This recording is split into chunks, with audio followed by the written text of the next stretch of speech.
The jungle never really sleeps. It hums, low, constant, like the breath of something too large to see. Rain falls without pause, fine as dust 1 minute, hammer hard the next.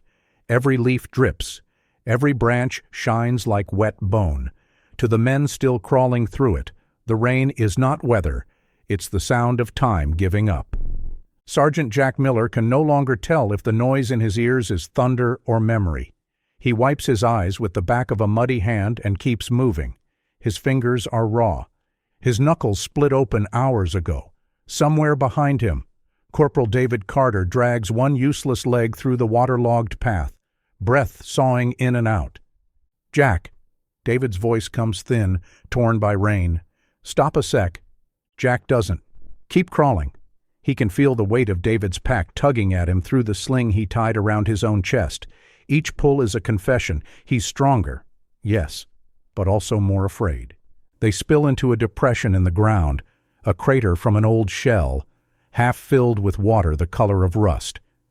Jack slides in first, grabs David under the arms, drags him down beside him. The mud swallows their legs instantly. The jungle folds back over them. For a moment, neither speaks. The only sound is rain whispering against their helmets. David breaks the silence first. "You ever think about home?" Jack stares through the downpour. "Not lately." "I do," David says. "Every damn day. Sarah says the porch roof still leaks. Says she patched it with tin like I showed her." Jack grunts. The name lands between them and sits there, warm even in the cold. He doesn't answer. He can see her if he lets himself. Sarah on that same porch. Sundress caught in the wind, a coffee cup pressed to her lips. The image comes clean, perfect, painful. He swallows it whole. "You think she's read my letters?" David asks. Jack nods without looking. "Yeah, she reads everything you send." He doesn't add that the last one never made it out of the base, that it's still in his pack, edges softened from being handled too much. "You know," David says, smiling faintly, "you never wrote her back when we were in training. She always asked why." Jack shrugs. "Didn't have much to say?" David chuckles. "You never did." The sound of his laughter is fragile. It breaks on the next breath. When he coughs, blood dots the puddle beside him. Jack looks away. The hours crawl. Rain eases to drizzle, then returns heavier. Time folds in on itself until every second feels like déjà vu. At some point the shooting stopped.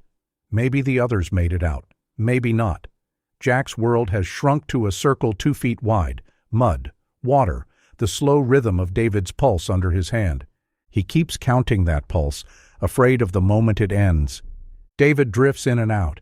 When he wakes, his eyes find Jack's face through the dark. "Promise me something." "What?" "If they come, don't let them take me." Jack shakes his head. "Don't talk like that." "Promise." Jack hesitates. Rain fills the pause. Finally, he nods. "All right, I promise." David closes his eyes again, satisfied. Jack listens to him breathe. He tries to picture the ridge beyond the trees, the rescue flare they were supposed to send up every 20 minutes. The schedule collapsed hours ago. The radio's a corpse, the map's pulp. Even the compass needle trembles like it's lost faith. He leans back, helmet against dirt, staring up at a sky he can't see. For a moment, the rain eases enough for him to hear his own heartbeat. It sounds like the rotor of a helicopter that isn't coming. Flashback. The river. Kentucky. 1958. 3 kids on the bank. Summer thick as syrup. David dares Jack to jump from the rope swing first. Sarah watches, hands on her hips, pretending not to care who goes higher. Jack remembers the sunlight on her hair, the freckles across her nose, the way she cheered when David splashed down and came up laughing. He remembers pretending to laugh too. That day smells like honeysuckle and motor oil. That day still lives behind his eyelids. He'd give anything not to remember it now. A distant crack pulls him back. 1 rifle shot. Maybe 2. Close enough to mean they're still out there. Jack reaches for his weapon, wipes the rain off the sight. He peers into the trees. Everything moves. Nothing moves. A trick of the jungle. Even silence breathes. He sinks lower. His hand finds the photograph in David's breast pocket, a small square of paper laminated by sweat and months. Sarah again. Always Sarah. Jack hesitates, then slides it free. The corner catches on the fabric. He's careful not to tear it. Lightning flashes, brief, white, cruel, and in that strobe he sees her face clearly for the first time in weeks. She's smiling at the camera, one hand shading her eyes from the sun. He presses the photo flat against his palm. He tells himself he's protecting it. He tells himself lies he's been practicing since the day he realized he wanted what wasn't his. David stirs. "What are you doing?" "Making sure it doesn't get wet." David nods weakly. "Good idea."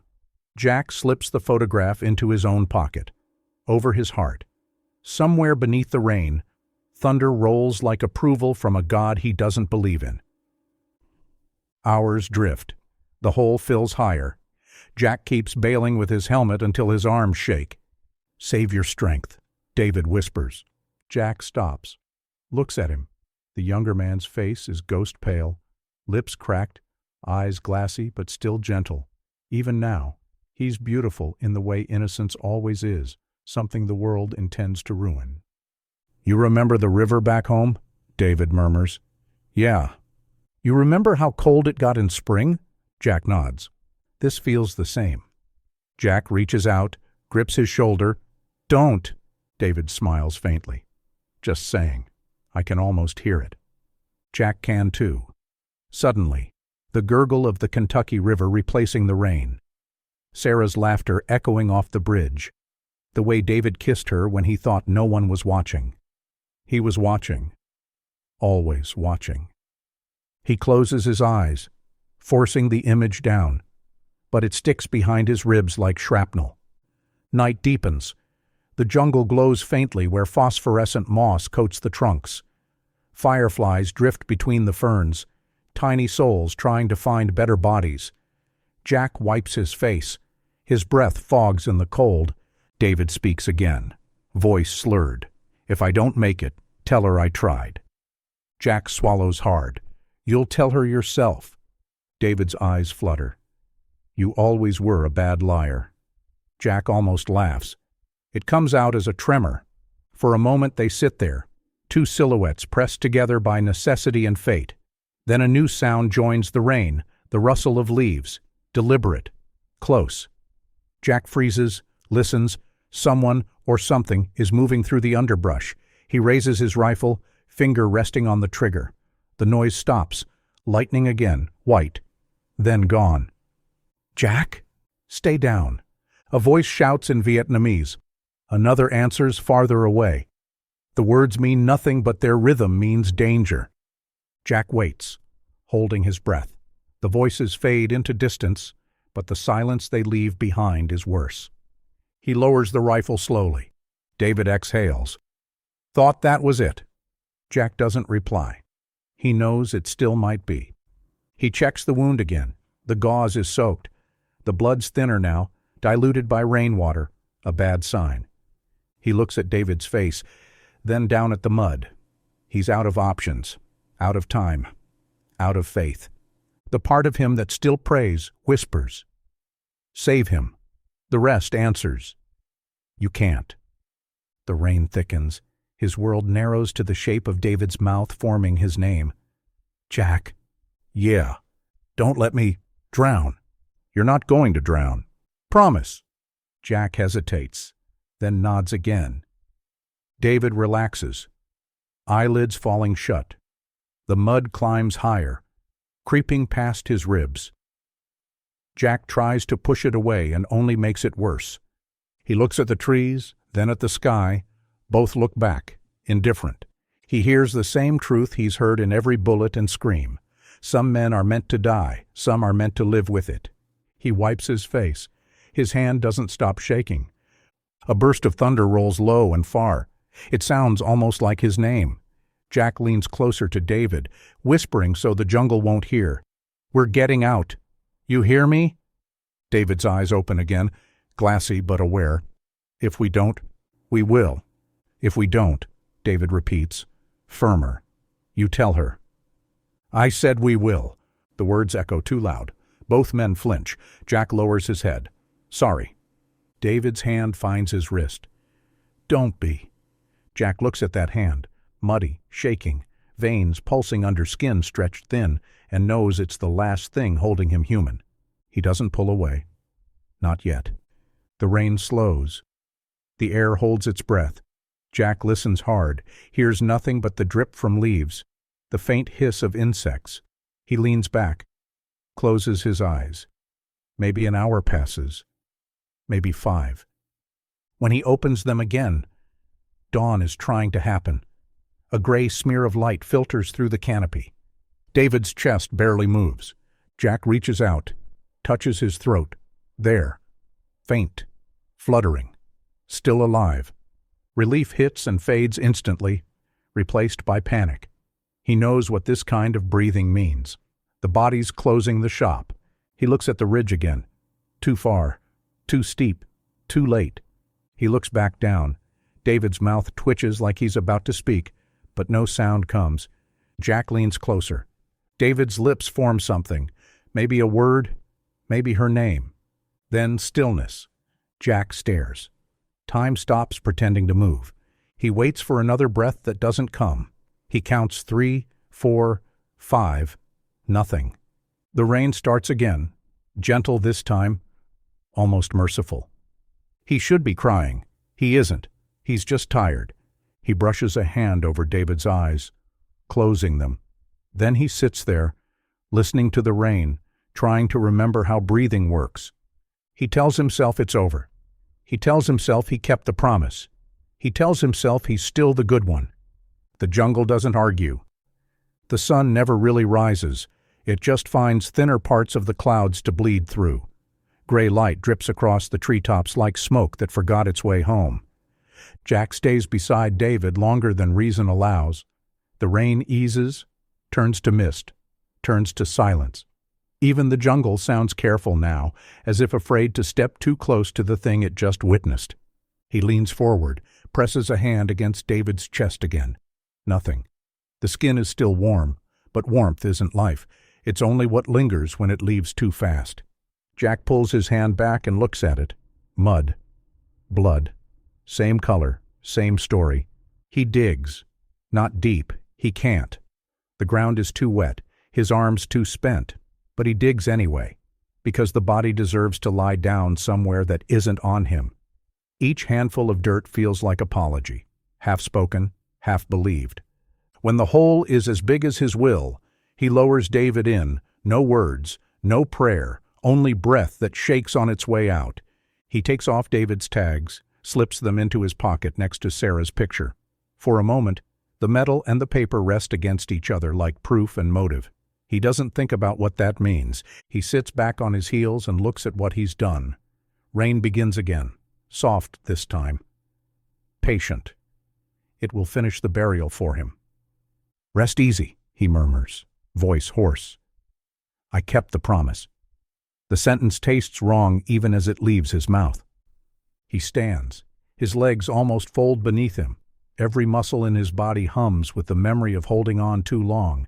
He wipes his face, smears more mud across it, and starts walking toward the ridge.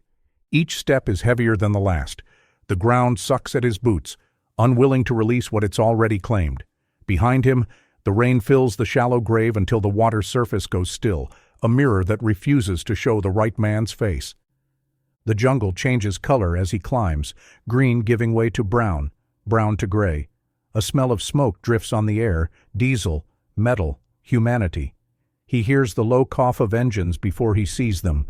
Trucks, distant voices, salvation he doesn't deserve. When the first soldier spots him, someone yells, "Friendly, coming in." Hands reach out, steady him, guide him toward the clearing where the evac bird waits. The helicopter's blades cut the air into manageable pieces. Jack steps into the rotor wash and feels it shove the breath out of him. A medic shouts questions. "How many with you? Where's Carter?" Jack opens his mouth.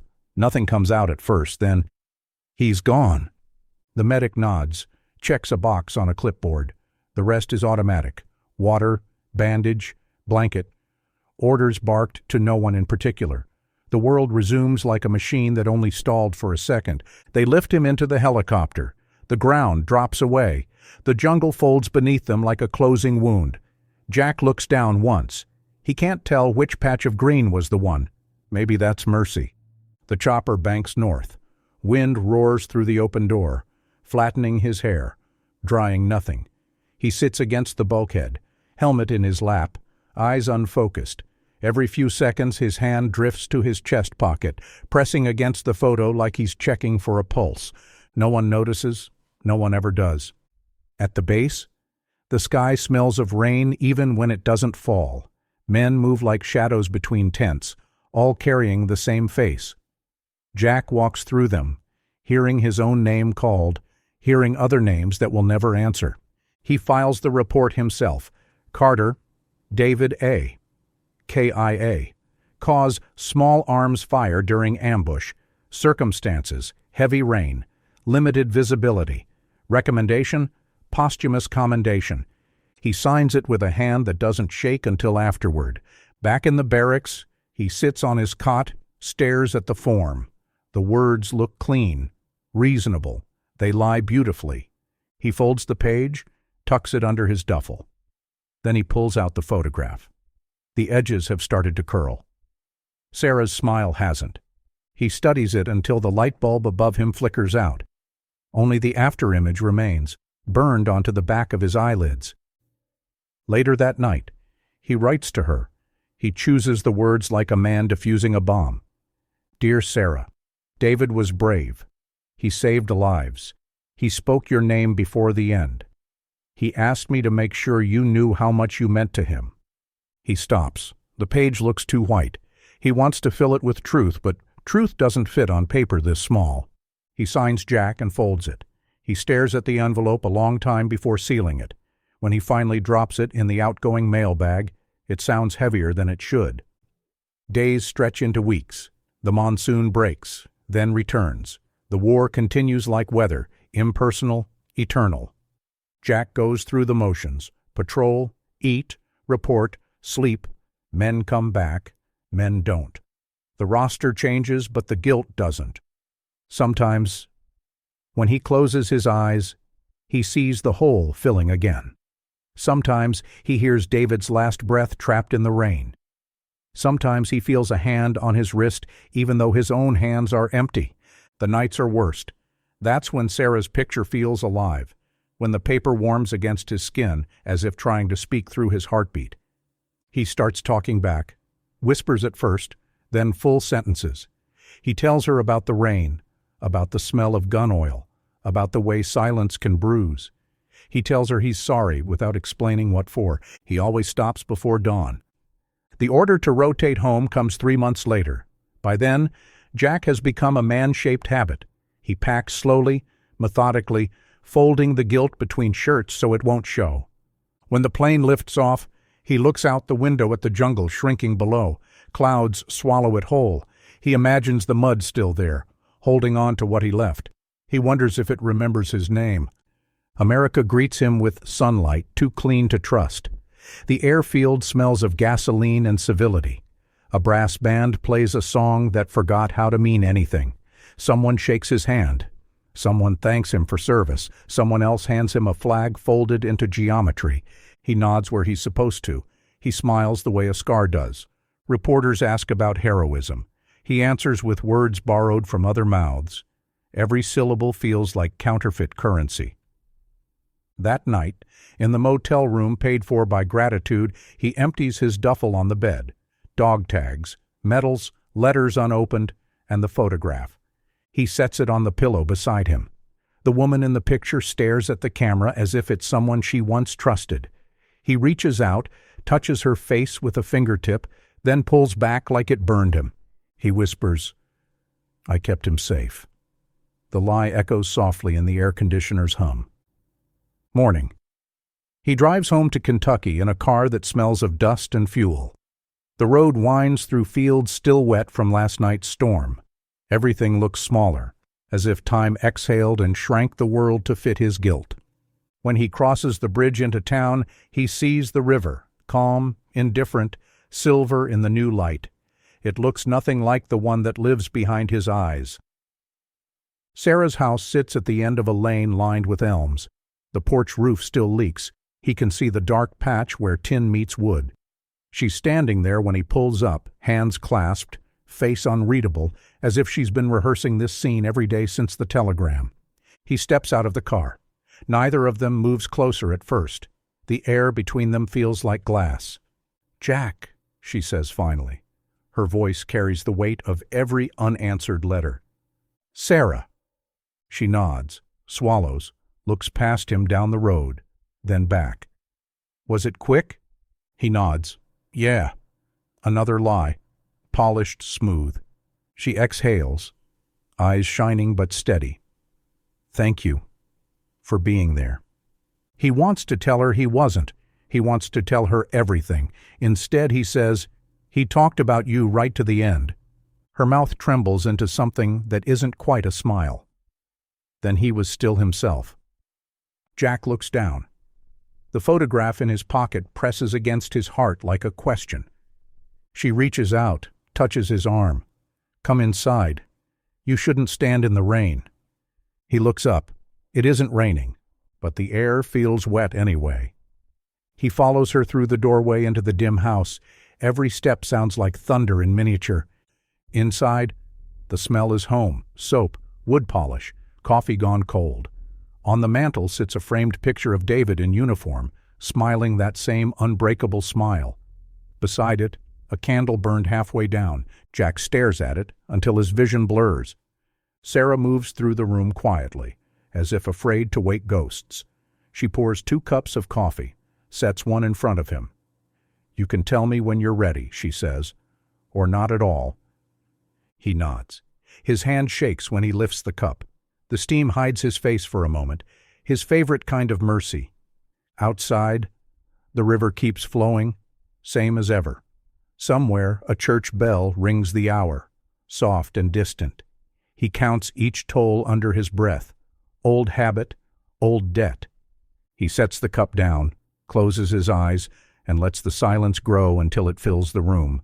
Inside his pocket, the photograph warms again, as if reminding him it's still there, as if reminding him the story isn't over, only waiting, and far away. Back in the jungle that refuses to forget, rain begins to fall once more, each drop a small, precise memory hitting the same patch of earth where a promise lies buried beneath the mud. Home feels borrowed. Everything looks the same, yet smaller, as if the world flinched while he was gone. Kentucky in spring, wet grass, bright air, the sound of church bells drifting across the hills. The war could be a dream here, but it isn't. It's just waiting in the spaces between breaths.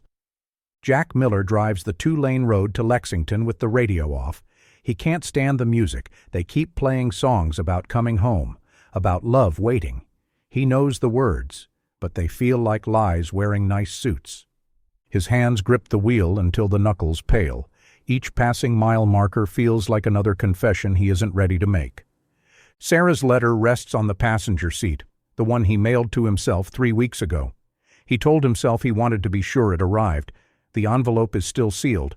He hasn't had the courage to read his own lie. When he reaches the town limits, flags line the main street. Men tip their hats. Women smile through pity and pride. Another boy home alive. No one asks what he left behind to qualify. He parks outside the diner where the smell of fried eggs used to mean Saturday mornings before deployment. Inside, conversation hushes when he walks in. Someone claps him on the back. Someone else buys his coffee. Everyone calls him hero. Jack smiles, because that's what's expected. The muscles in his face remember how, even if he doesn't. When the waitress sets the cup down, he notices the tremor in his hand. Coffee sloshes over the rim. She doesn't see. She's too busy telling him how proud the town is. He thanks her. He doesn't mean it. Outside again, the wind smells of rain. He walks past the hardware store, the church, the post office, each brick heavy with nostalgia. He turns onto Maple Lane. Sarah's house stands at the end, white paint dull from winter she faced alone. She opens the door before he knocks. For a second, both of them freeze. The years collapse between them like wet paper. Jack. Sarah. Her eyes search his face for the man she remembers. She finds someone else wearing his skin. Come in. Inside smells like soap and coffee and the faint sweetness of lilac perfume. Photographs crowd the mantel. David in uniform, smiling, Sarah beside him, a black and white of their engagement party. Jack feels every one of them watching. He sits when she does. Neither speaks. Finally she says, "You look tired." He almost laughs. Tired is a kind word for what he is. "I didn't think you'd come back here," she adds. "I told him I would." Her breath catches. "You were there. When?" He nods. "He saved me." Another lie. Smooth from practice. Tears fill her eyes before she can stop them. She covers her mouth. Whispers. He always would. Jack reaches across the table before he thinks. His hand covers hers. Warmth passes between them. Dangerous. Familiar. She doesn't pull away. The silence that follows feels like sin remembered. Weeks fold into each other. He rents a small place on the edge of town. Finds work hauling lumber at the mill. People still wave when they pass. They still say thank you for your service in the grocery line. He still nods. At night he lies awake listening to the rain hit the tin roof, a sound that doesn't belong in this country. Each drop drags him back to the jungle, to the hole filling with water, to a hand slipping from his grip. He wakes gasping. The room smells of rust. Sometimes he swears he hears the rotor blades again. Sometimes he swears he hears David's voice. "You left me." He sits on the edge of the bed, palms over his ears, waiting for the sound to end. It never does. Sarah visits the lumberyard one afternoon. She brings sandwiches wrapped in wax paper. Says it's the least she can do. The men watch her go. Their eyes follow the memory of beauty they can't touch. Jack feels both proud and sick. They eat in his truck with the windows rolled down. The smell of sawdust mixes with rain. "You shouldn't have," he says. "I wanted to." He studies her face, the new lines near her mouth, the tired grace in the way she brushes crumbs from her lap. He wants to tell her everything, the river, the promise, the mud. But truth sits behind his teeth like a bullet he can't fire. Instead, he says, "You've changed." "So have you." "Not for the better." She turns to the window. "None of us did." The engine ticks as it cools. Outside, thunder murmurs low. She reaches into her purse, pulls out a small envelope. "I found this in one of David's boxes. It's for you." His stomach knots. "For me?" She nods. He wrote it before the last tour. Jack takes it. The paper's yellowed, edges soft. He recognizes David's handwriting immediately, clean, precise, hopeful. He doesn't open it until later, after she's gone. Inside, a single sheet. "Jack, look after her if I don't make it back. You're the only one I'd trust. David." The words punch air from his lungs. He folds the letter once, twice, until it's small enough to hide inside his fist. He can feel the blood thudding behind his eyes. For the first time since the war, he wishes he hadn't survived it. Nights blur. Bourbon bottles multiply on the floor. Sleep becomes a rumor. He starts driving after dark. Aimless. Headlights carving tunnels through the rain. Sometimes he parks by the river, the same one they all swam in as kids. He sits there for hours, staring at the water, waiting for it to give him back something he can't name. Lightning flickers over the current. He whispers into the glass, "I didn't mean to." The river doesn't care. It just keeps moving, the way guilt does when you try to drown it. By autumn, he and Sarah see each other more often. At first it's company, then comfort, then habit. People talk. She ignores them. He pretends not to hear. One evening she brings over a box of old photographs. They sit on the floor, sorting through snapshots of summers gone, picnics, fishing trips, David holding her waist, Jack half smiling beside them, each image a small betrayal developing in slow light. Sarah stops at one picture, 3 of them at the county fair, cotton candy melting in the heat. She traces David's face with her thumb. "He hated having his picture taken," she says. Jack nods. "He said it stole time." Maybe he was right. She looks up. Their eyes meet. The distance between them shortens until the past can't fit. She leans forward, hesitates, then kisses him. For a heartbeat, the world disappears. No rain, no ghosts, no grave, just warmth and the taste of sugar remembered. When she pulls back, guilt floods in. He sees it mirrored in her eyes. "I'm sorry," she whispers. He shakes his head. "Don't be." But the way he says it sounds like begging. That night, he lies awake staring at the ceiling, the taste of her still on his lips, the sound of David's laughter echoing in the dark. Some promises survive even after the men who made them don't. Winter arrives early. Snow replaces rain but doesn't clean anything. Jack works longer hours, drinks harder, speaks less. The nightmares change shape. Now it's Sarah's face he sees in the mud, eyes open, whispering his name. He wakes screaming. Neighbors stop asking if he's all right. They already know the answer. At the mill, one of the men jokes, "Bet the widow keeps you warm, huh?" Jack hits him before the sentence ends. 2 punches, quick, professional. He's suspended a week. That night he sits in his truck outside Sarah's house. Engine idling. Snow hissing against the windshield. Lights burn inside. Through the curtains he sees her silhouette moving. Slow, tired, human. He doesn't knock. He just watches until the windows go dark. Then he drives to the river again. The surface is frozen near the banks. Black farther out. He steps closer, breath fogging, heart steady for once. He imagines the water opening, inviting, for a long moment. He thinks about stepping in, then headlights flare behind him, another car pulling up. He turns. Sarah climbs out, coat pulled tight, hair whipped by the wind. "Jack, what are you doing?" "Thinking." "About what?" He looks back at the water. How deep it is. She steps closer, grabs his arm. "Come home." He stares at her hand on his sleeve. She's shaking. So is he. He nods finally. Together they walk back to the car in silence. When she drives him home, neither speaks. The tires hum like confession under their feet. At her door, she says softly, "You don't have to do this alone." He almost says, "I already did."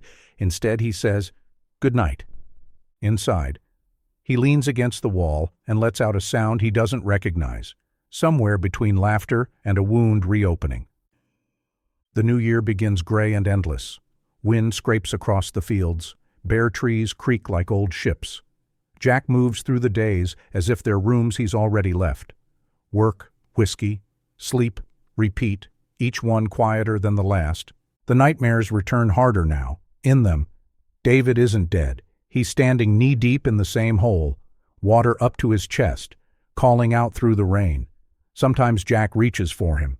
Sometimes he turns away. Either way, he wakes drenched in sweat, heart hammering.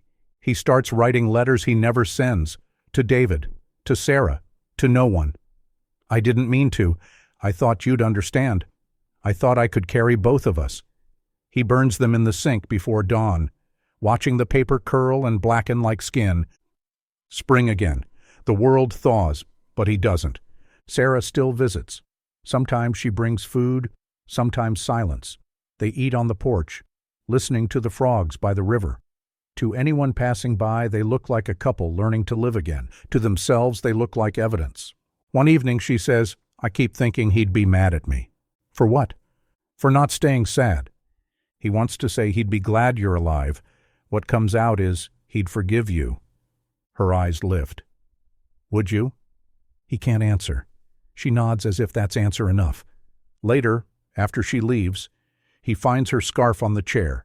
He presses it to his face. It smells of lilac and rain. He doesn't give it back. Summer brings the storms again. Thunder rolls over the valley like distant artillery. Every sound of rain on the roof drags him backward through time. One night he dreams the photograph melts, colors running like blood.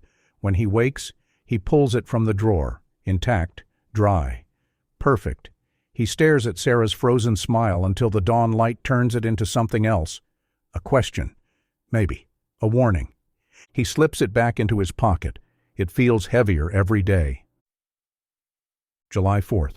Fireworks crack across the sky. Red, white, too bright. Jack watches from the edge of town. Each explosion is a flashback. Tracer rounds, flares, screams that sound like cheers. People laugh, clap, raise beers. He walks away before the finale. On the bridge he pauses, leaning over the rail. The river catches the light in broken colors. He hears footsteps behind him. Soft, careful. Sarah. "You shouldn't be out here alone," she says. "Neither should you." They stand together, watching reflections burn and fade on the water.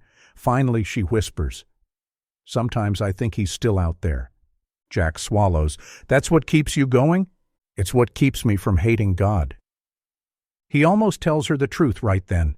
The rain, the hole, the hand on his wrist. But the words stick, wet and heavy. Instead, he reaches for her. She lets him. The kiss is slow, desperate, almost gentle. When they part, she says, "This doesn't feel wrong." He says, "That's what scares me." They walk home separately. Neither looks back. By autumn, the town treats them as inevitable. Whispers soften into acceptance. A widowed woman, a war hero. Two lives stitched together by tragedy. The story writes itself. They marry quietly at the courthouse. No band, no church, no family, just signatures and silence. Afterward, she places her hand over his heart, smiling faintly. "Feels strange," she says. "Being happy again." Jack forces a smile. Inside, something tightens. The photograph still lives under that same palm, paper against skin, truth against lie. The house fills with the sound of normal life. Radio music, footsteps, the clatter of dishes. Sometimes, when she hums while cooking, he almost believes in redemption. Other times, when the rain hits the roof just right, he sees David's face in the steam rising from the sink. He starts drinking earlier, at first, just to sleep, then to forget that he sleeps. Sarah pretends not to notice. Pretending is easier. She learned it from him. One morning, a letter arrives with no return address. The envelope is thin, typewritten, the paper damp at the edges. He opens it at the kitchen table. Only one sentence. "You left someone in the mud." His breath stops. The coffee cup slips from his hand, shatters. Sarah rushes in. "What happened?" He hides the paper under his palm. Nothing. But she's already seen the edge of it, the look on his face. Her eyes narrow, confused. "Who's it from?" "I don't know." He stands, grabs the trash bin, rips the letter in half, then again. Each tear sounds louder than thunder. Sarah watches, frowning. "Jack, what is it?" He throws the pieces into the fire. They sent it to the wrong man. That night he dreams again of the jungle. But this time the water's clear. He can see his own reflection on its surface. When he looks closer, the reflection smiles back. But it isn't him. It's David. He wakes choking on air. Sarah sits up beside him. "Another nightmare?" He nods. Sweat slicks his hair. She wipes his forehead with a towel, whispers, "You're safe." Safe. The word feels like an accusation. Days pass. More letters come. Each one typed, unsigned. He's waiting. Truth doesn't drown. "How long will you keep her picture?" He burns them all, but the ashes stay in the grate like witnesses. Sarah finds one he missed, folded inside a newspaper. She doesn't say anything. She just looks at him differently after that. Not suspicion exactly. More like recognition of a storm forming behind his eyes. October again. Wind strips the last leaves from the elms. He comes home late one evening to find her sitting by the fire, holding the photograph, the one from his pocket. She looks up slowly. "Where did you get this?" He freezes. His mouth opens. Nothing comes out. She stands, the picture trembling in her hand. "This is his. It was in his pack when—" Her voice breaks. You told me it was gone. He steps forward, palms out. Sarah, listen. Answer me. He can't. She stares at him for a long time. The silence stretches until it hurts. Finally, she says, I need to know the truth, Jack. He takes the photo from her gently, sets it on the mantel beside the candle. The flame wavers between them. I'll tell you, he says. Just not tonight. She nods once, jaw tight. Then I'll wait. She walks upstairs, each step deliberate, final. He stands alone in the flicker of the firelight, the photo smiling through smoke, the candle melting faster than it should. Outside, rain begins again, thin at first, then steady.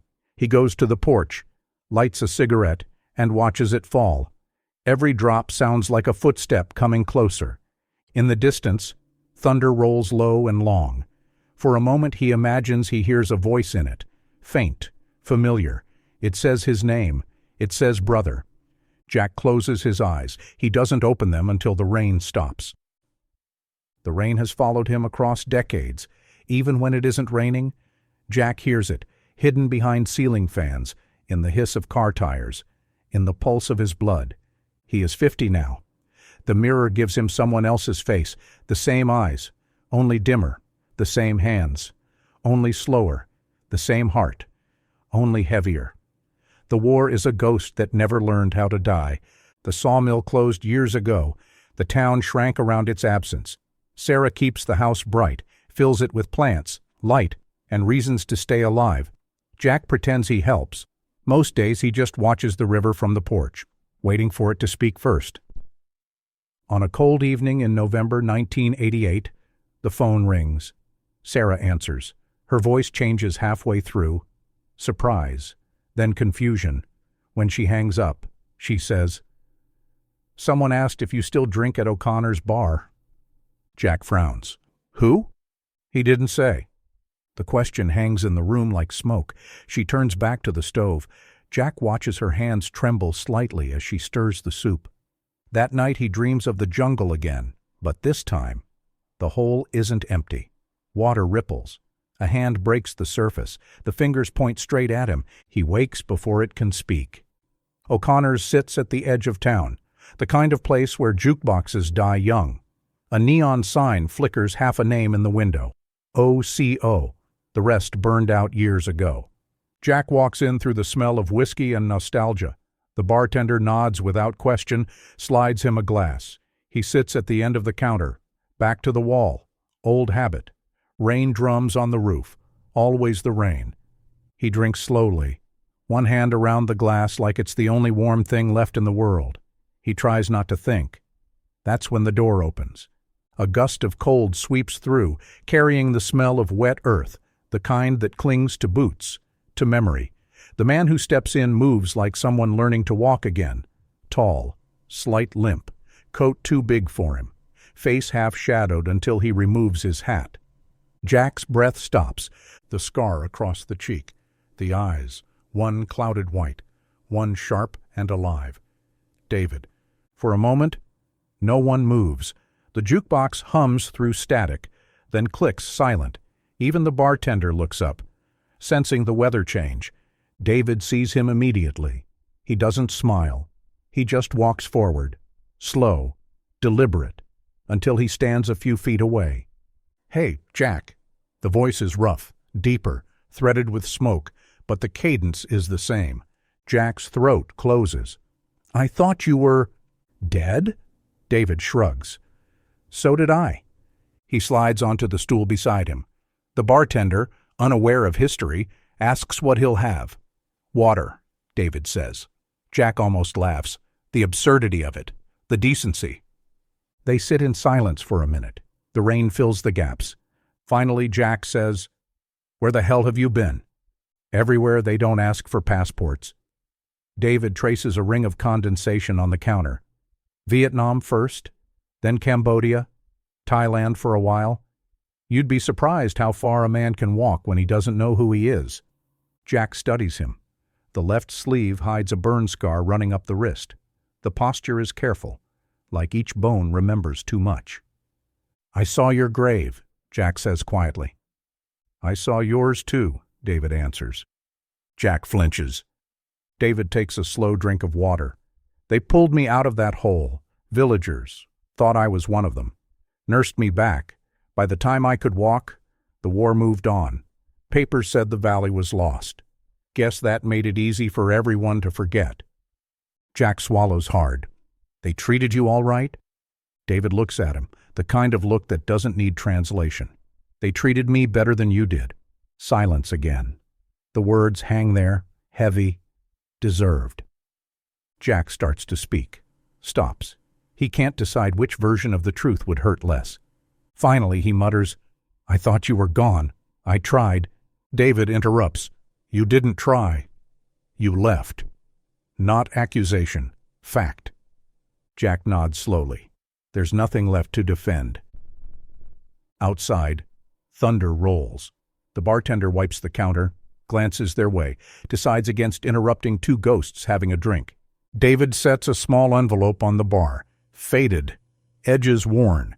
He pushes it toward Jack. What's that? Your handwriting. Jack hesitates. Opens it. Inside, the letter he wrote to Sarah nearly 20 years ago. He was brave. He saved my life. David's voice is calm. She showed me that after I came back. Said you were the one who delivered it. Said you were kind. Jack closes the envelope, fingers shaking. She didn't know. I didn't either. Not until I saw the hole again. Same place. Different rain. Funny how the earth remembers what men forget. He reaches into his coat pocket, pulls out something wrapped in cloth, sets it beside the glass. Jack unwraps it slowly. The photograph. Sarah's smile. Perfectly preserved. I think it's yours, David says. Jack stares at it like it's radioactive. I kept it safe. I know. David's tone is unreadable. Not anger, not mercy, just weight. She told me you married her. Jack nods. How's that working out? Jack exhales. She deserves better. Yeah, David says softly. She always did. Jack stays under the awning until the street empties. The rain turns the asphalt into a mirror, and in that mirror 2 silhouettes stand, one leaving, one refusing to move. Headlights blur through the downpour, break, vanish. Somewhere a dog barks, sharp and lonely. He starts walking. Each step sounds like memory, thud, splash, silence. By the time he reaches the corner, David is gone. Only the smell of wet tobacco and the echo of the door hinge remain. Jack wanders without aim, past shuttered stores, the courthouse clock blinking midnight. His boots trail a small river behind him. Every puddle holds a face he doesn't want to see. The streetlights hum like insects. One flickers and dies. He cuts through the park, follows the river path. The water moves black and patient beside him. He stops at the rail where the bridge begins and grips the cold metal until it creaks. Rain streams off his sleeves, down to the current, as if the sky itself were confessing through him. He imagines David somewhere on a bus heading east, watching dawn rise through fog. He imagines Sarah asleep at home, a candle guttering low beside the photograph's twin, and he imagines himself between them, suspended, belonging nowhere. Lightning threads the horizon. For an instant, the bridge glows white. In that flash he sees every version of himself. The boy by the river, the soldier in the mud, the man in the mirror, all of them looking back, none forgiving. He whispers into the storm, I should have stayed with you. I should have carried you home. The wind tears the words apart, flings them downstream. When the thunder follows, it sounds almost kind, deep, distant, not mocking, just inevitable. He straightens, turns for home. The photograph in his pocket sticks to his chest, waterlogged now, ink bleeding at the edges. The smile is gone, melted into blur, but the eyes remain, watching, knowing. By the time he reaches his door, dawn has begun behind the clouds, pale and uncertain. He wipes his face with the back of his hand and steps inside quietly, like a man entering a church built from his own lies. Morning arrives colorless. The light leaks through curtains like a secret afraid to be told. Sarah is already in the kitchen when Jack comes down. Her hair's still damp from the shower. Steam rises from the pot on the stove. She doesn't turn when he enters. "Couldn't sleep?" she asks. He shakes his head. "Dreams again." "About him?" He hesitates. "Yes." She finally looks up. Her eyes are tired, but steady. "I saw someone last night," she says quietly. "Outside. He stood by the gate for a long time. I thought it was you at first. Then he walked away." Jack's pulse slows to a crawl. What did he look like? Tall, limped a little. He didn't come close enough for me to see his face. He closes his eyes. "David." Sarah studies him. "Do you know who it was?" He exhales. "Yes." She waits, not pressing, the way she always does when she knows the truth is heavier than words. "He came to see me," Jack says at last. "At O'Connor's." Her lips part slightly. "When?" "Last night." Silence folds around them. Even the clock seems to stop ticking. Sarah sits down, gripping the back of a chair. "So it's true. He's alive." Jack nods. Her next breath trembles. "And you didn't tell me?" "I didn't know how." "You should have tried." The air between them feels sharp. He wants to cross it, but can't. She lowers herself into the chair slowly. "What did he say?" "That he forgave me," Jack lies. Then corrects himself. "No, he didn't. He didn't say that. He said I should tell you." "Tell me what?" He looks at the floor, then at her. His hands open and close like he's trying to hold on to something slipping away. "The truth," he whispers. The sound of rain begins again, faint, just enough to fill the pauses between sentences. Jack sits opposite her. He can feel the years collapsing, all the versions of himself circling this moment like wolves. "When we got separated," he starts, "David was hit. We fell into a shell hole. He couldn't move his leg. We were surrounded. The radio was gone. The water kept rising." Sarah's eyes flicker, but she says nothing. "He asked me to promise," Jack continues, "that if the enemy found us, I wouldn't let them take him alive." He swallows hard. "I promised." Sarah's hands tighten on the edge of the table. "He was bleeding bad. I tried to carry him, but he begged me to end it, said he didn't want to drown." Jack stops. His voice breaks. "I couldn't do it. I told him to hang on. I went for help. I thought I'd be back before—" "Before what?" she whispers. He looks up, tears trembling at the edge of his voice. "Before the hole filled. Before he was gone." Her expression shifts. Not anger, not grief, but something colder. Realization. "You left him." Jack nods once. Small. Broken. "Yes." Sarah stares at him as if seeing him for the first time. All the years, all the comfort, all the quiet meals, suddenly they tilt, fragile as glass. "You told me he died saving you." "I told myself that too." "Why, Jack?" He opens his mouth, but the answer dies on his tongue. After a moment, he says, "Because I couldn't bear to lose both of you." The words hang heavy, wet. Sarah rises slowly. "What do you mean?" He stands too, voice shaking. "I loved you before he did. You knew that." She backs away a step. "No. Yes. I tried not to.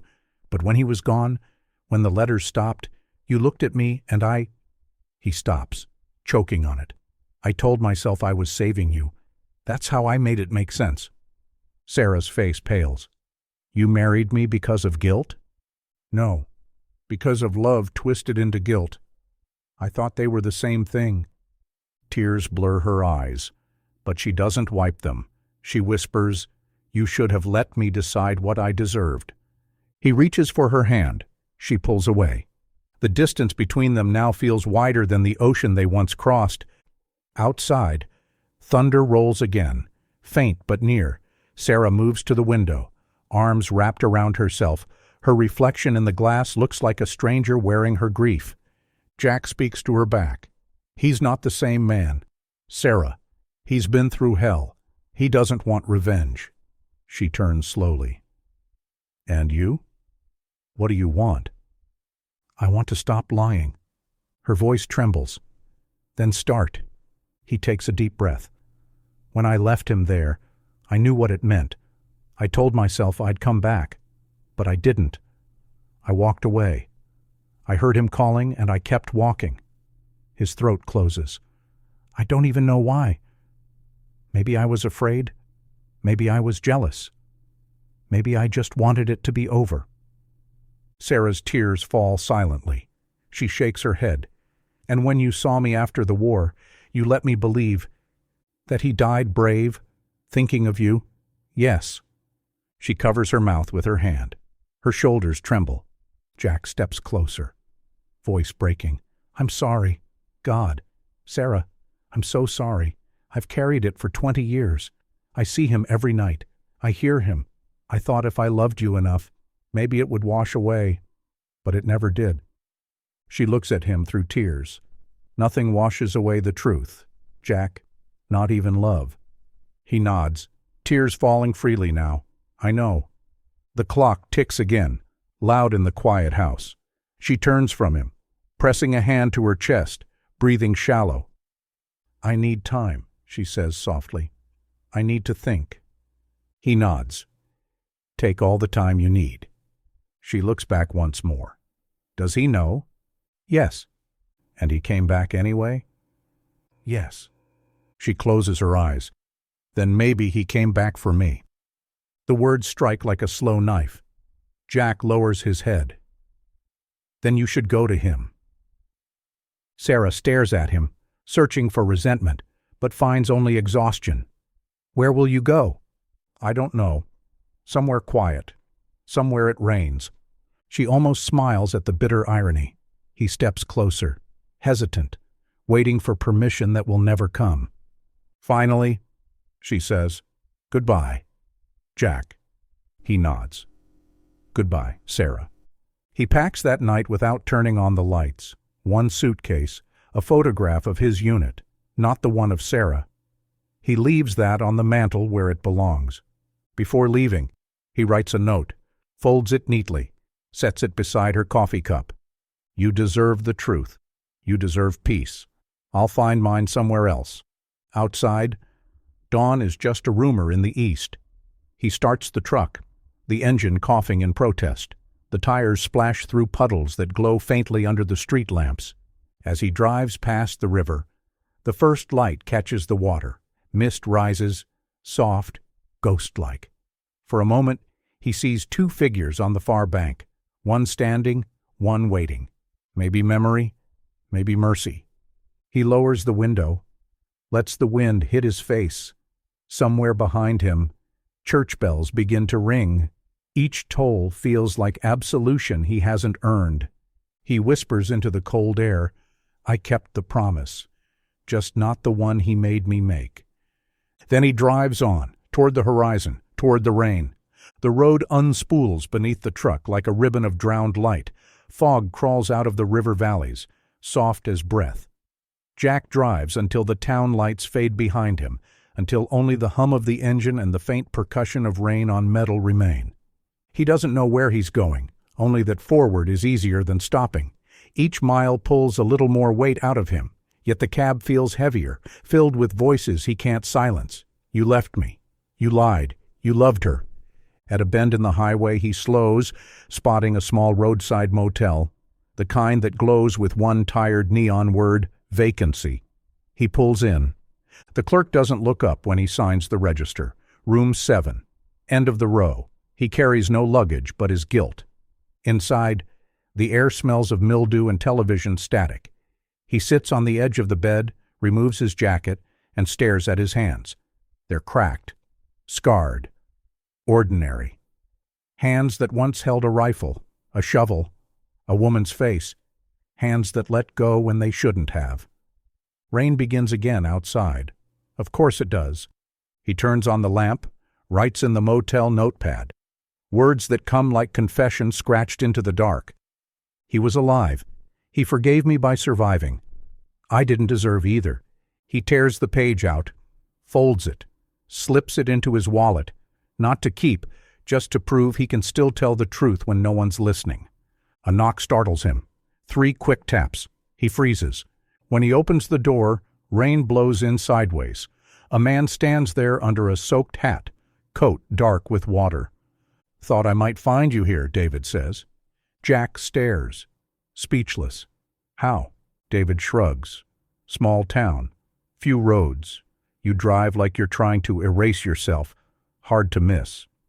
He steps inside uninvited. They stand facing each other, the silence thicker than the smell of rain. "I told her," Jack says finally. "I know." "She's going to find you." David nods once. "I hoped she would." Jack looks down. "I'm leaving for good." "I figured." David studies him. The same patient intensity he had in the jungle. "You could come east. They need help over there. You'd be good with your hands." Jack laughs softly. "Hands like mine only build graves." "Then dig for something better." The line hangs there, a mercy disguised as advice. David steps closer. He's older now, thinner, but his eyes hold the same quiet gravity. "I used to hate you," he says. "I pictured that hole every night. Then one day I realized hating you kept me there." Jack's voice cracks. "You should hate me." "I did. Then I decided to live instead." Rain drums harder on the roof. The sound is almost applause, almost warning. David glances toward the door. "She'll come to me eventually. I don't know what will be, but I'll wait. That's all I can offer her." Jack nods slowly. That's all she ever wanted. A long silence follows. 2 men, 2 ghosts, 1 room between storms. Finally, David says, "Take care of yourself, Jack." "You too." He reaches out a hand. Jack hesitates, then grips it. The shake is firm, human, trembling with years they can't rewrite. When David leaves, Jack watches him walk through the rain until he disappears into gray. For a moment, he feels lighter, like the earth finally exhaled. He sits back on the bed, listens. The rain changes pitch, softer now, almost gentle. Somewhere in that rhythm he hears a voice, not David's, not Sarah's, maybe his own, whispering, "You did not escape. You endured." He smiles faintly. It's enough. At dawn he checks out, leaves the key on the counter. No address, no forwarding note. Only a folded page left under the lamp for the next traveler. If you hear the rain, forgive yourself before it stops. Outside, the highway gleams with morning light. He starts walking east, coat collar up, pockets empty. Each step splashes through shallow puddles that catch fragments of sky. Behind him, the motel sign flickers, sputters, and goes dark. The rain follows, steady, faithful. He lets it. The morning she left, the rain had already begun. Not hard, just steady, thin, almost polite. It sounded the way memories feel when they refuse to fade. Sarah packed only what she needed. A map, a coat, a photograph, not the one Jack left on the mantel, but another, the 3 of them together, long before the war. Jack's hand on David's shoulder, her smile caught mid-laughter. Sunlight spilled across the river behind them, a picture of a world that never really existed, except in the seconds before someone clicked the shutter. She closed the door quietly, left the key on the table, and drove. The road east wound like an old scar through the hills of Kentucky. Fog sat heavy on the trees, dissolving the edges of everything familiar. Each mile unstitched a piece of her old life.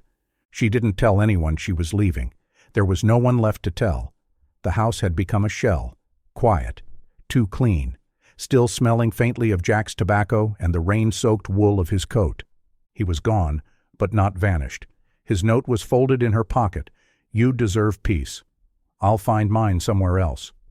She read it again at every red light, every rest stop, every moment when doubt pressed close.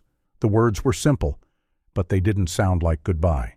They sounded like confession, At a roadside diner, somewhere past Winchester. She stopped for coffee. The waitress recognized her from the local papers. The widow who remarried the hero. She smiled kindly, refilled her cup, said nothing. Sarah liked her for that. Kindness without curiosity was the rarest kind. Outside, rain tapped gently on the window. She watched it blur the world into streaks of gray. Each drop seemed to erase another piece of the past, or maybe it only drew it sharper. She whispered, barely audible, "Where did you go, Jack?" The question disappeared into the glass. By nightfall, she crossed into Virginia. The headlights stretched ahead like promises she didn't believe. When fatigue finally forced her off the highway, she followed a dirt road toward a small town whose name she never caught. She found a motel at the edge of the woods. Silver Pines, the sign said, though none of the pines looked silver. A tired clerk handed her the key without looking up. "Room 7, he muttered. The number made her pause. Room 7, the same number Jack used to write on the back of his letters from overseas. Coincidence? Maybe. But coincidences had followed her ever since the rain began. Inside, the air smelled faintly of soap and mildew. She dropped her bag on the bed, turned on the lamp, and noticed a folded sheet of paper on the nightstand. The ink had bled in places, but the words were still legible. "If you hear the rain, forgive yourself before it stops." Her heart stilled. Jack's handwriting. She sat down slowly, fingertips tracing the letters. He had been here, not long ago. The thought struck her like a chord she hadn't heard in years. She whispered, "You're still running from ghosts." The rain outside thickened, as if agreeing. She couldn't sleep. Every sound, the drip from the gutter, the distant thunder, carried pieces of the past. She thought of Jack driving through the night, trying to outrun the same storm, and of David, somewhere out there too, maybe still waiting, maybe finally at peace. In the quiet hours before dawn, she made her decision. She would find David, not to rebuild what was lost, some things don't survive the truth, but to see whether forgiveness could. By morning, the storm had eased. She paid the clerk, thanked him, and asked if he remembered the man before her. "Tall, gray hair," he said. "Didn't talk much. Left early. Headed east. Left that note you found." She nodded. "Did he say where he was going?" "Just said something about rivers and redemption." Rivers, always rivers. She drove on. The landscape opened wider. Mountains giving way to valleys where fog slept between fields. Sunlight cut through in narrow blades. The world felt tender, newly washed. She followed the map until it ran out of ink, then followed the rain instead. It always seemed to lead the way. Late that evening, she reached a small town by a river, the kind of place that never makes it onto maps. Children played under a bridge, chasing paper boats. The smell of wood smoke drifted through the air. And somewhere nearby, a church bell rang 7 times. She parked by the water's edge. The current moved slow and patient, gold under the last light of day. The same light that had once fallen on David's face the day he left for war. She could almost hear him again, that easy laugh, that gentle certainty. It hurt, but it didn't break her. She stayed there until the sun disappeared, then whispered to the dark water, "I'm ready now." Morning came in a quiet shade of gold, low along the river like a blessing that hadn't decided who to choose. Sarah walked the town before it woke, past a shuttered barber, a grocery with a hand-painted sign, a church with a veering steeple. The bell rope trailed down inside the open vestibule like a vein. Somewhere, a radio murmured weather, scattered showers, wind pushing from the east. She asked at the counter of the diner, the only place open. The waitress, a woman with kind eyes and flour on her apron, nodded when Sarah said his name. "Tall, little limp," the woman said. "Helps at the clinic over on Pine. He's there when the doors open. Been months now." She refilled Sarah's coffee without asking. "He's a good one. Carries other people's heaviness like it weighs less in his hands." Sarah held the cup for warmth she didn't need. "Thank you. Tell him Debbie says he still owes me a smile," the woman added. And the joke softened the morning. The clinic was a renovated schoolhouse, chalk dust in the seams of the floorboards, sun pooling in the high windows. Paper cranes hung from a string near the ceiling, pinned in a permanent flight. The air smelled of antiseptic and orange peels. He was there, of course. David moved between folding screens with the patient grace of a man who had been broken and learned how not to break anything else. He knelt beside a boy fitting his first plastic foot, tapping the socket with 2 fingers like a drum. "Not pain," he said to the child, voice warm, steady. "Just pressure, like a handshake. We can change it if it pinches." The boy nodded. The mother wiped her eyes with the back of her wrist. David looked up then, catching the edge of Sarah in his periphery. For a heartbeat his face forgot how to be guarded. "Give me 5 minutes," he told the mother, "and maybe a slice of that orange you're hiding in your bag." When he crossed the room to Sarah, he didn't rush. Time had slowed him in useful ways. "You found me," he said. "I think you wanted to be found." "I did. Not sure I knew it until now." They stepped into the side yard, where the morning collected along the hedges and a stray cat watched them with bored divinity. A thin rain began, the sort that changes nothing and names everything. "I've been thinking about the last 20 years, she said. "There's a version where we talk around it, where we let the rain do all the work. I don't want that version." "Me neither. So I'll start, and you can correct me." She drew a breath. "Jack loved me before you left. He loved me after. He turned that love into something he could live with, even when it meant lying to both of us. He carried his sin like a relic. He broke apart under the weight and still found space to be kind." David studied the hedgerow, a small leaf trembling under a drop. "He also left me," he said. "Sometimes both sentences can be true." "They can." She held his eyes. "You didn't die." "No," he said softly. "Some days I wish I had. Not anymore." "How did you make that turn?" she asked. He smiled without showing teeth. "Small things. A cup of water when I couldn't lift my head. A woman who cut bandages thinner than they needed to be so they'd dry faster. An old man who taught me how to say thank you in his language. I started counting those instead of counting what I lost. It sounds cleaner than it was." "It sounds human," she said. They stood with it, the ache and the proof of surviving, letting the rain mark the pauses. "Jack came to me in a motel," David said after a while. "One of those places where the curtains are heavy enough to keep last year out. He looked like a man who'd finally let go of a rope and wasn't sure if he was falling or floating. I told him to tell you. I didn't know if he would. He did." She lifted a hand to her chest, found the note folded in her pocket like a second heart. It broke him to say it. It broke me to hear it. But when it was over, the room didn't feel cruel anymore, just honest. David nodded. Rain pinned a silver thread along his hairline. "Honesty's the only rain that dries you out." She laughed, quick and wet. "Is that one of your clinic sayings?" "I have a few. Children test them for leaks." He looked past her to the river, and something of boyhood flickered in his face. The rope swing, the long water, the heat, the dare. "I used to think love had to be clean to be real," he said. "Now I think it just has to keep showing up." "It kept showing up," she said, "even when we used the wrong names for it." A long silence, then, gentler than any apology. "Do you hate me?" she asked. "For what?" "For loving him too. For staying when I should have asked harder questions. For coming here now." He shook his head. "I can't hate the person who kept breathing when I couldn't. I wasn't a saint. Neither of us are," he said. "That's the point." The clinic bell rang, a small, tinny sound that felt like a bird tapping at a window. He glanced back. "I have 2 fittings and a man who swears my bandages smell like oranges. He's not wrong." "I can wait," she said. He weighed the sentence in his hand like a coin. "I'd like that."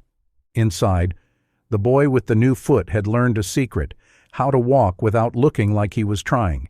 He took 3 careful steps, then 4 careless ones, and stumbled into laughter. His mother covered her mouth, not to hide tears but to hold them somewhere they could be useful later. David finished the adjustments, sent them out with instructions that were mostly permission. When he returned to the yard, Sarah was standing with her palms turned up to the rain, as if measuring a recipe she'd failed for years and now suddenly trusted.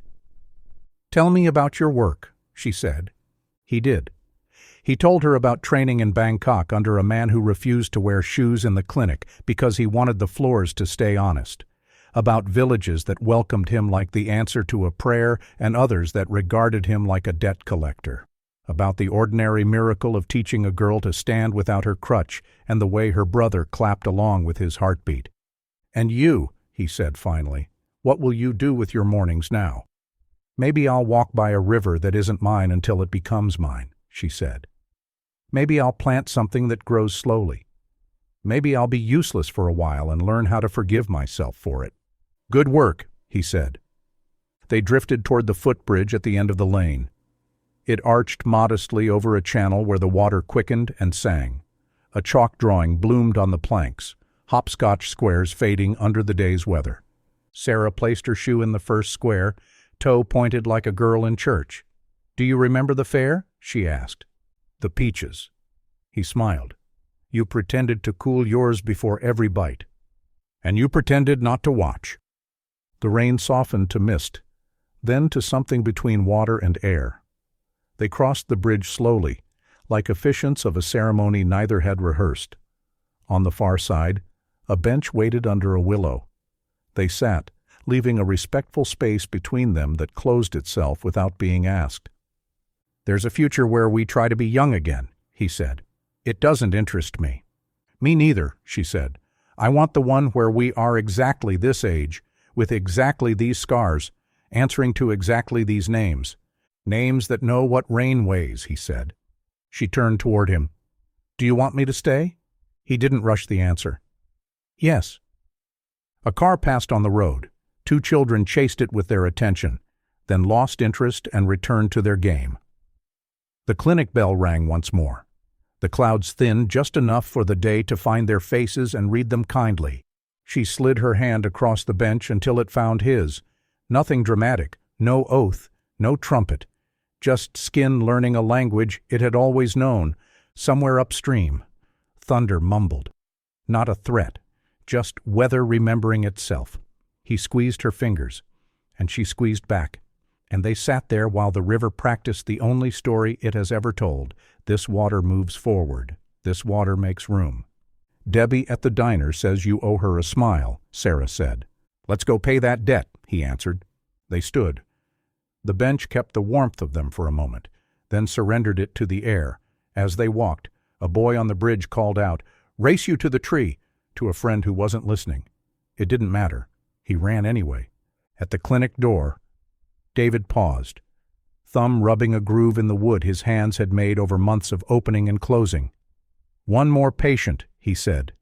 "Then I'm yours. Or rather, will be ours." "Rain or shine," she said. "Mostly rain," he admitted. She smiled. "That's all right. We've learned how to carry an umbrella and not call it surrender." He stepped inside. She waited under the eaves, watching the street. A truck rolled by, the kind of old Ford that lives forever if you keep forgiving it. For an instant, she saw a familiar profile behind the wheel, hair gone white at the temples, jawline she knew with her eyes closed. The driver glanced toward the clinic, then back to the road, and the truck moved on without slowing. Perhaps it was no one. Perhaps it was Grace passing through town on its way somewhere else. When David returned, the rain had thinned to a memory on the air. He held out his arm the way men do who finally trust the ground. She took it. Together they walked toward the diner, where windows steamed and pancakes came with more butter than sense, and where a woman named Debbie waited behind a counter with a pot of coffee and a smile that had been saved on purpose. The bell above the door rang. Heads turned, curious, pleased, uninterested in anyone's suffering this early in the day. They slid into a booth by the window. The river kept itself visible between winking reflections. The sugar dispenser was sticky with 100 small sweetnesses. "Can I get you two?" Debbie asked, pen ready. "Forgiveness," Sarah said. "How special," Debbie replied, and wrote coffee twice. They laughed, quiet, astonished at the sound of it and how it didn't feel like betrayal. Outside, the clouds broke briefly, and the light found the surface of the water, then climbed it, and then, as light always does, walked away without asking permission. They didn't chase it. They let it go. There would be more. They stayed in that little town for weeks, not long enough to belong, not short enough to remain strangers. Every morning, Sarah walked to the river, leaving footprints that the water erased in its patient way. Every evening, she met David at the diner or on the bench beneath the willow, and they spoke about everything except the years they had lost. It wasn't avoidance, it was mercy. David kept working at the clinic, his hands steady, his voice calm. Children trusted him instinctively. They could sense a man who had survived both war and remorse. Sarah started helping there, keeping records, reading stories aloud to the ones who had to sit still during bandage changes. Her voice carried the softness of someone who had already cried all her tears and was learning to smile again. Sometimes they drove out of town, no destination, just the road unwinding under a pale sky. She would hum quietly, he would tap the steering wheel in time. And when the rain came, they didn't rush for cover. They let it fall, gentle, constant, as if every drop was a word they no longer needed to say aloud. One afternoon, the mail truck stopped at the clinic. The driver, an old man with sunken cheeks, handed David a small envelope. "Came through Lexington," he said. "Forwarded twice. Guess it finally caught up to you." The handwriting on the front was careful, familiar, uneven. Jack. David opened it slowly, sitting at the back porch while Sarah watered the small garden behind the clinic. Inside, one page, folded once, the edges softened by travel. "David, if this finds you, it means I finally stopped running. You were right. Some things don't end until you walk back through them. I didn't go east for forgiveness. I went there to see what kind of man could grow in the soil we ruined. I've been helping at a mission near Da Nang. They still dig up what we left behind. Sometimes I find fragments of our uniforms buried in the mud. The children use them as rags for cleaning. It feels right, like the past finally doing something useful. Sarah knows I'm alive. She knows everything. I told her I was going to find the place where we both broke and learn how to bury it properly this time. Maybe I'll succeed. Maybe not. But I wanted you to know I remember the sound of your voice that day. You didn't ask me to leave you. You asked me to promise. I understand that now. If I never make it back, don't build me a grave. Just remember that I stopped being afraid when I saw the rain come again. It sounded like your laugh used to." "Jack." The paper trembled in David's hands. He folded it carefully, as if it might dissolve if touched too hard. Sarah looked up from the garden. "Is it from him?" "Yes." Her face was unreadable for a moment. Then she smiled. Small and sad. "Where is he?" "Back there," David said, "where it all began." She nodded, wiping her hands on her apron. "He found what he was looking for then." "Maybe," David said. "Or maybe he found what we all lost." They stood there quietly as wind rippled through the trees. Rain began again, light, steady, endless. Months passed. The town accepted them, not as heroes or ghosts, but as part of its daily rhythm. Two people who walked together under one umbrella and still looked up at the clouds. Every Sunday, Sarah left a small bouquet by the river, wildflowers mostly, whatever the season allowed. She never said whose memory they were for. David never asked. Sometimes they spoke about going back, to Kentucky, to the porch with the leaky roof. But the thought always faded. Home wasn't a place anymore. It was the silence they shared when the rain began. A year later, a letter came again. No return address, just a stamp half worn by humidity. David opened it with the same carefulness as before. Inside, a photograph. 3 figures standing on a riverbank, a woman with her back to the camera, a man beside her holding a small child's hand. Farther in the background, another man watching from the opposite shore. his outline blurred by mist. No words on the back, only the faint impression of rain that had dried there long ago. Sarah traced the image with her finger. "He wanted us to see that it keeps flowing," she said. David nodded. "Always does." She looked up at the sky. The light was soft, filtered through high clouds. "Do you think he's still out there?" "Yes," David said simply. "In some way that matters." They stood together in the garden, the air sweet with wet soil and orange blossoms. The world felt quiet, rebuilt, possible. He took her hand. "We'll keep it that way," he said. She smiled. "Until the rain stops." He shook his head gently. "No, until it begins again." Evening came. Slow and golden. Children laughed somewhere near the river. A radio played an old song no one remembered the name of. The sound folded into the air like a prayer that never needed an amen. And beyond the hills, where the sky leaned down to touch the sea, a man walked alone along a shoreline of pale sand. His boots left shallow prints that the tide quickly claimed. Jack carried a small bundle of wildflowers in one hand and a notebook in the other. He stopped by the water's edge. Let the flowers go. They drifted out, caught in the pull of the current, small, bright, unafraid. He watched them until they disappeared, then closed his notebook and lifted his face to the rain. For the first time in years, he didn't feel the weight of it. He felt only its rhythm, patient, even forgiving. He smiled. A quiet curve that belonged more to the sky than to himself. And when he turned away from the sea, the footprints behind him were already gone.